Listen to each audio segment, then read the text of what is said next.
ओ ॐ श्री गुरुभ्यो नमः। हरिः ॐ। शुक्लांबरधरौ विष्णुं शशिवर्णं चतुर्भुजं प्रसन्नवदनं ध्यायेत् सर्वविघ्नोपशान्तये। गुरुर्ब्रह्मा गुरुर्विष्णुः गुरुर्देवो महेश्वरः गुरुः साक्षात् परब्रह्म तस्मै श्रीगुरवे नमः। सरस्वती नमस्तुभ्यं वरदे कामरूपिणी विद्यारम्भं करिष्यामि सिद्धिर्भवतु मे सदा। ध्यानम् पीताम्बरङ्करविराजितशङ्खचक्रकौमोदकी सरसिच करुणासमुद्रम् राधा सहायमतिसुन्दरमन्दहासं वातालयेशमनिशं हृदि भावयामि। ॐ नमो भगवते वासुदेवाय। ॐ श्रीकृष्णाय परब्रह्मणे नमः। अतः श्रीमन्नारायणीयं प्रथमं दशकं श्रीभगवन् महिमानुवर्णनम् सान्द्रानन्दावबोधात्मकम् अनुपमितं कालदेशावधिभ्यां निर्मुक्तं नित्यमुक्तं निगमशतसहस्रेण निर्भास्यमानम् अस्पष्टं दृष्टमात्रे पुनरुरुपुरुषार्थात्मकं ब्रह्मतत्त्वम् तत्तावत् भाति साक्षात् गुरुपवनपुरे अन्तभाग्यं जनानाम्। एवं दुर्लभ्य वस्तुन्यपि सुलभतया हस्तलब्धे यदन्यत् तन्वा वाचा धिया वा भजति बत जनः क्षुद्रतैव स्फुटेयम्। एते तावद् वयन्तु स्थिरतर मनसा विश्वपीडापहत्यै निःशेषात्मानमेनं गुरुपवनपुराधीशमेवाश्रयामः। सत्वं यत्तत्पराभ्यां परिकलनतो निर्मलं तेन तावत् भूतैर्भूतेन्द्रियैस्ते वपुरिति बहुशः श्रूयते व्यासवाक्यम्। तत्स्वच्छत्वाद्यदच्छादितः परसुखचिद्गर्भ निर्भासरूपम् तस्मिन् धन्या रमन्ते श्रुतिमतिमधुरे सुग्रहे विग्रहे ते निष्कम्पे नित्यपूर्णे निरवधि परमानन्द पीयूषरूपे निर्लीनानेकमुक्तावलि सुभगतमे निर्मल ब्रह्म सिन्धौ कल्लोलोलासतुल्यं खलु विमलतरं सत्त्वमाहुस्तधात्मा कस्मां नो निष्कलस्त्वं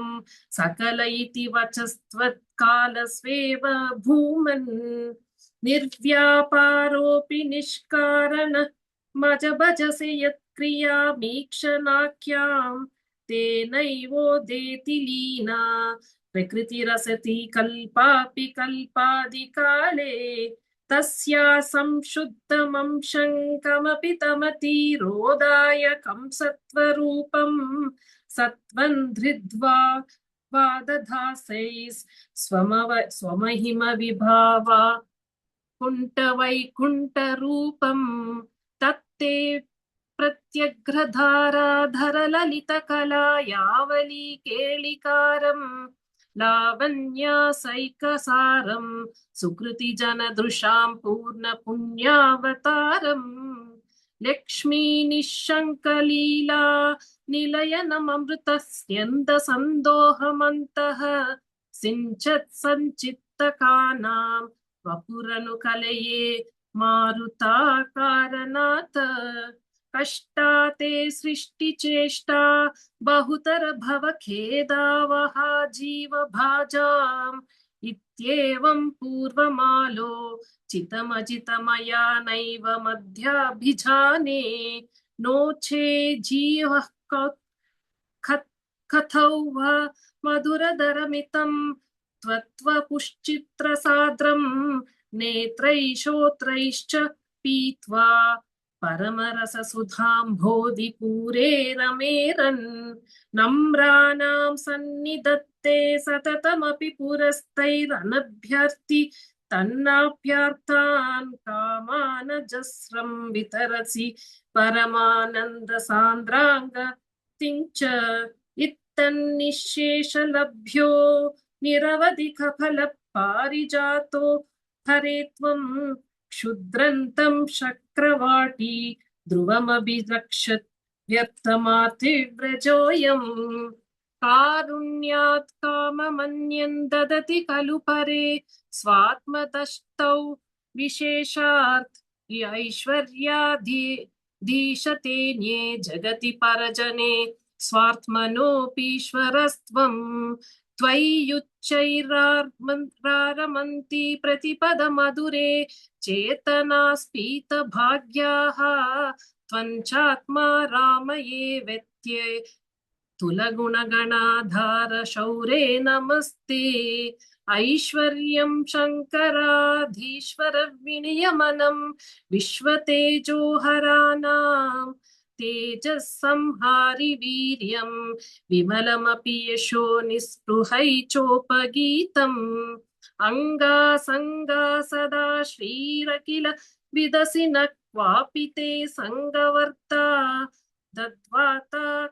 गारवासीन् मुरहर भगवत् शब्दमुख्याश्रयोऽसि इति श्रीमन्नारायणीये श्रीभगवन्महिमानुवर्णनं नाम प्रथमं दशकं समाप्तम् नारायणाखिलगुरो भगवन्नमस्ते नारायणाखिलगुरो भगवन्नमस्ते अथ द्वितीयं दशकं श्रीभगवद्रूपवर्णनम् सूर्यस्पर्धिकिरीटमूर्धतिलकप्रोद्भासि फालान्तरम् कारुण्याकुलनेत्रमात्रहसितोलासं सुनासापुटम् गण्डोद्यन्मकराभकुण्डलयुगम् कण्ठोज्ज्वलकौस्तुभम् त्वद्रूपौ वनमाल्यहारपटल श्रीवत्सधीभ्रं भजे केयूराङ्गद कङ्कणोत्तममहारत्नाङ्गुलीयाङ्कित श्रीमत्बाहु चतुष्कसङ्गत गदा शङ्कारि पङ्केरुहां काञ्चित् काञ्चन काञ्चिलाञ्छितकलसत् पीताम्बरालम्बिनीम् आलम्बे विमलाम्बुजद्युतिपदां मूर्तिं तवार्तिचिदम् यत्रैलोक्यमहीयसोऽपि महितं सम्मोहनं मोहनात् कातङ्कान्तिनिधानथोऽपि मधुरं माधुर्यधुर्यादपि सौन्दर्योत्तरतोऽपि सुन्दरतरं त्वद्रूपमाश्चर्यतोऽप्याश्चर्यं भुवनेन कस्य कुतुकं पुष्णाति विष्णो विभो तत्तादृङ् मधुरात्मकं तव वपुः सम्प्राप्य सम्पन्मयी सा देवी परमोत्सुका चिरतरन् नास्ते स्वभक्तेष्वपि तेनास्या बत कष्टमच्युत विभो त्वद्रूपमानोज्ञक प्रेमस्थैर्यमय यादचापलबला चापल्यवाप्तोदभूत् लक्ष्मीस्तावकरामणीयकरितै वेयं परश्वस्तिरेत्यस्मिन्नन्यदपि प्रमाणमधुना वक्ष्यामि लक्ष्मीपते ये त्वद्ध्यानगुणानुकीर्तनरसा सक्ता हि भक्ता जनाः तेष्वेषा वसति स्थिरैव दयितप्रस्ताव दत्तादरा एवं भूतमनोज्ञता नवसुता निष्यन्द सन्दोहनम् त्वद्रूपं परचित्रसायनमयं चेतोहरं शृण्वताम् सद्यः प्रेरयते मतिं मदयते रोमाञ्चयत्यङ्गकम् व्यासिञ्चत्यपि शीतबाष्पविसरैरानन्दमूर्च्छोद्भवैः एवं भूततया तया हि भक्त्यभिहितो योगः स योगत्वयात् कर्म ज्ञानमयाद्विषतो मतरो योगीश्वरै गीयते सौन्दर्यैकरसात्मके त्वयि खलु प्रेम प्रकर्षात्मिका भक्तिर्निश्रममेव विश्वपुरुषैर्लभ्या रमावल्लभ निष्कामन्नियतस्वधर्मचरणं यत्कर्म योगाभिधम् तद्दूरेत्यफलै यदौपनिषदज्ञानोपलभ्यं पुनः तत्त्वौ व्यक्तया सुदुर्गमतरं चित्तस्य तस्माद्विभो त्वत्प्रेमात्मकभक्तिरेव सततं स्वादीयसी श्रेयसी अत्यायासकराणि कर्मपटलान्याचर्य निर्यन्मलाः बोधे भक्तिपथेऽथवप्युचितता मायन्ति किन्तावता क्लिष्ट्वा तर्कपथे परन्तव वपुर्ब्रह्माख्य मन्ये पुनः चित्तार्द्रत्वं रते विचिन्त्य बहुभिः सिद्ध्यन्ति जन्मान्तरैः त्वद्भक्तिस्तु कथारसंवृत जरी निर्मज्जनेन स्वयं सिद्ध्यन्ति विमलप्रबोधपदवीमक्लेशतस्तन्वती सद्यसिद्धिकरी जयत्ययि विभो सैवास्तु मे त्वत्पदप्रेम प्रौढिरसार्द्रता द्रुततरं वातालयाधीश्वरः इति श्रीमन्नारायणीये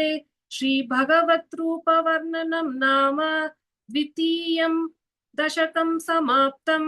नारायणाखिलगुरो भगवन्नमस्ते नारायणाखिलगुरो भगवन्नमस्ते अथ तृतीयं दशकं भक्तस्वरूपवर्णनं भक्तिप्रार्थना च पठन्तो नामानि प्रमदभरसिन्धौ निपतिताः स्मरन्तो रूपन्ते वरद कथयन्तो गुणकथाः चरन्तो ये भक्तास्त्वयि खलु रमन्ते परममून् अहं धन्यान् मन्ये समधिगत सर्वाभिलषितान् गदक्लिष्टं कष्टं तव चरणसेवारसभरेऽप्यनासक्तं चित्तं भवति बत विष्णो कुरु दयां भवत्पादाम्भोजस्मरणरसिको नाम निवहान् अहं गायं कुहचन विवत्स्यामि विजने कृपा ते जाता चेत् किमिव न हि लभ्यन्तनुभृतां मदीयक्लेशौगप्रशमनदशान्नाम कियती न के लोकेऽस्मिन् न निशमयि शोकाभिः रहिताः भवद्भक्ता मुक्ताः सुखगतिमसक्ता विदधते मुनिप्रौढारूढा जगति खलु गूढात्मगतयः भवत्पादाम्भोजस्मरणविरुजो नारदमुखाः चरन्ति शस्वैरं सतत परिनिर्भात परचित् सदानन्दाद्वैत प्रसर परिमग्ना किम परम् भवद्भक्तिस्फीटा भवतु मम सैव प्रशमयेत् अशेषक्लेशौगन् न खलु हृदि सन्देहकनिका न चेद्व्यासस्योक्तिस्तव च वचनं नैगमवचः भवेन्मिथ्यारथ्या पुरुषवचनप्रायमखिलम् भवद्भक्तिस्तावत् प्रमुखमधुरा त्वद्गुणरसात् किमप्यारूढा चेत् अखिल परिताप प्रशमनी पुनश्चान्ते स्वान्ते विमल परिबोधोदयमिलन् महानन्दाद्वैतं दिशति किमतः प्रार्थ्यमपरम् विधूयत् क्लेशान् मे कुरु चरणयुग्मान् धृतरसं भवत्क्षेत्र प्राप्तौ करमपि च ते पूजनविधौ भवन्मूर्त्यालोके नयनमथ ते पादतुलसी परिघ्राणे घ्राणं श्रवणमपि ते चारुचरिते प्रभूता दिव्याधिप्रसवचलिते मामकरिदी त्वदीयं तद्रूपं परमसुखचिद्रूपमुदीयात् उदङ्क्षद्रो माञ्चो गलित बहु हर्षाश्रुनु निवहः यथा विस्मर्यासं दुरुपशमपीडा परिभवान् मरुद्गेहाधीशा त्वयि खलु खलु पराञ्चोऽपि सुखिनः भवत्स्नेही सोऽहं सुबहु परितप्ये च किमिदम् अकीर्तिस्ते मा भूत् वरद गद भारं प्रशमयन् भवद्भक्तो तंसं झटति झटिति करुमां कंसदमनः किमुक्तैर्भूयोभिस्तव हि करुणा यावदुदीयादहं तावद्देव प्रहित विविधार्थ प्रलपितः पुरः क्लिप्ते पादे वरद तव नेष्यामि दिवसान् यथा शक्ति व्यक्तन् नतिनुति निषेवा विरचयन् इति श्रीमन्नारायणीये भक्तस्वरूपवर्णनं नाम भक्तिप्रार्थना चेति तृतीयं दशकं समाप्तम् नारायणाखिल गुरो भगवन्नमस्ते नारायणाखिल गुरो भगवन्नमस्ते